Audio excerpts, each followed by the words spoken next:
Bahagia jaring SID rangkul mesra Nora Alexandra, pentolan SID resmi bebas hari ini. Jaring SID resmi menghirup udara bebas Selasa 2 Agustus 2022 setelah ajuan cuti bersyarat dikabulkan. Kebahagiaan jaring SID yang akhirnya bisa keluar dari LP Kerobokan Bali terlihat jelas ketika bertemu sang istri Nora Alexandra.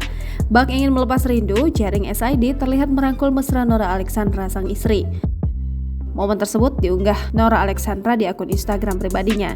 Wajah Nora Alexandra tersenyum bahagia lantaran bisa kembali berkumpul jaring SID sang suami. Sebelumnya, jaring divonis 1 tahun penjara dan denda 25 juta rupiah subsidi 1 bulan kurungan karena terbukti bersalah karena melakukan ancaman berisi kekerasan terhadap Adam Denny.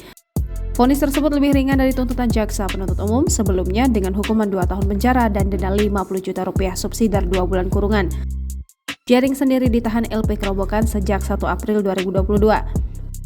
Suami dari Nora Alexandra itu dipindahkan dari LP Salemba, Jakarta Pusat sejak awal penahanan.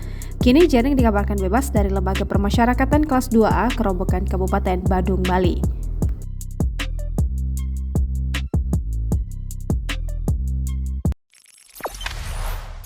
Jangan lupa subscribe, share, komen, dan like ya!